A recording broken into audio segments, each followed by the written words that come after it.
The last point I'd like to make is to provide a little bit of historical context to our current situation right now. And what I'd like to do is talk a little bit about citizenship and how citizenship has been used and abused in terms of our Asian American communities and Asian American religious communities. And so, two cases from history are illustrative of the points I want to make. And they are so really the question is about who can be an American or who is considered an American even when you have US citizenship. And so the two cases I'm going to talk about are Indian Americans with the US Supreme Court decision in 1923, US v. Bhagat Singh Thind, and the Japanese American community with Executive Order 9066. So first, Thind. This is Thind right here. And you see him here with his children. He was born in Punjab. Punjab straddles Pakistan and India. So he's really South Asian at the time, Indian. We would probably say South Asian today. He came to Seattle to study, enlisted in the US military during World War I, and upon discharge was granted citizenship. And this case is really fascinating, but to keep it quite short, what I'll tell you is that the Bureau of Naturalization, which is the precursor of today's ICE, which is Immigration and Customs Enforcement, had other ideas. And they believed that Thind would never fit in. And in fact, if you go back and look at the primary source documents, you look at their appeal, I'm paraphrasing that about how they just felt he was never going to fit in. So they filed an appeal and it went all the way to the United States Supreme Court. And the United States Supreme Court ruled that he could not be a citizen. All right. That in fact, Thind was not eligible for citizenship because he was not white. And this goes back to the Naturalization Act of 1790 that said you had to be a free white man to be a citizen of this country. So that's what they were relying on. And the case is really fascinating because Thind's lawyers use scientific racism to talk about how he is a high caste Hindu. He was Sikh, of the Sikh faith, to show that he is Caucasian, because this Aryan invasion theory at the time, which is scientific racism, believed that people from parts of Pakistan and northern India were descendants from the Caucasus Mountains. And so that's why it says here, justices said he was Caucasian, but not white, right? And in fact, the quote says, it may be true that the blonde Scandinavian and the brown Hindu have a common ancestor in the dim reaches of antiquity, but the average man knows perfectly well that there are unmistakable and profound differences between them today. The law does not employ the word Caucasian, but the word white person. The intention of the founding fathers was only to confer the privilege of citizenship upon that class of persons called white, right? And if I had more time, I would talk about how Christianity is part of the construction of whiteness, one's Christian identity, but we'll have to save that for another time. But so Thind, in the end, did not gain US citizenship, in fact, had it revoked. And the consequences of the Thind decision was that any of the Indian Americans who had gained citizenship, their citizenship was revoked. Right. So I think that that's perhaps unfathomable to many of us today, but it has happened. And it is something that is important to know. And then we have executive order in 1943 that President Roosevelt signed that resulted in the incarceration of Japanese and Japanese Americans. And here, people with US citizenship, it didn't matter. In the name of national security, their citizenship didn't protect them as it was to and has other US citizens. And so when we look at today, I'm going to stop sharing here. When we look at news reports today, when we look at documents that are out there, the 900-page document of Project 2025, and we see, threads of white Christian nationalism there. Sometimes it's threads, sometimes it's fairly explicit.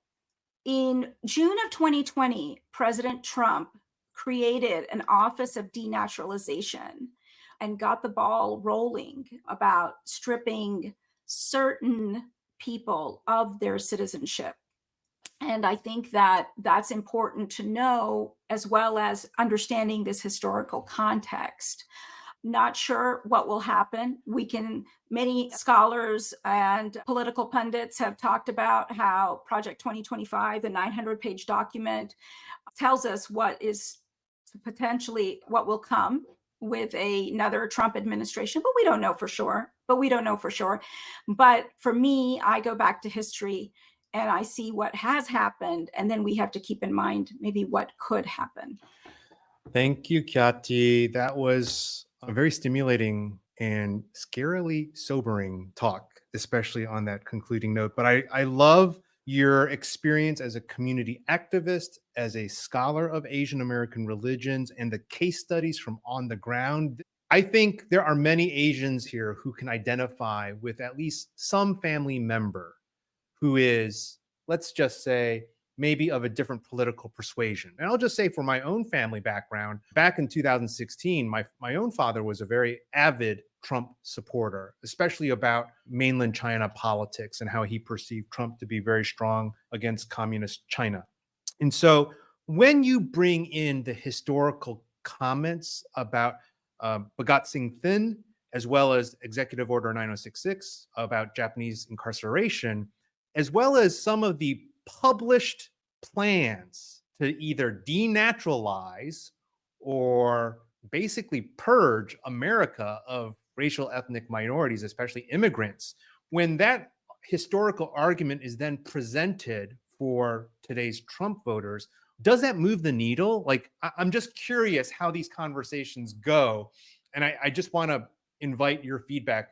I am curious how these historical factors go into the dinner table conversations with people of different political persuasions.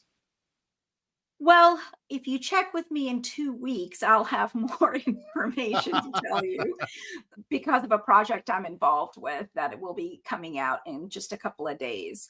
But what I can say is that, having had conversation with specifically Indian American male citizens who are involved in business, I would say I'm thinking of maybe 7 people here, and these are folks, some of them supported Trump, some of them lean Democrat, want to support Democrats, but are kind of looking for having information on how they talk about this with their friends and colleagues. When I brought up Thind and Project 2025 with these 7 people, what was very interesting is they couldn't believe it, first of all, that it happened. And I think that they really didn't, except for they know I would not lie about something like that. They know me well enough. But it really was interesting in terms of all the misinformation that is out there, when people aren't going to believe something that is actually true because it does not confirm what they wanted to confirm, you know? And so these 7 men, in different ways, said, I had no idea, and I need this information in a way that I can share with others, so that we understand, we can help people understand why they should vote a certain way.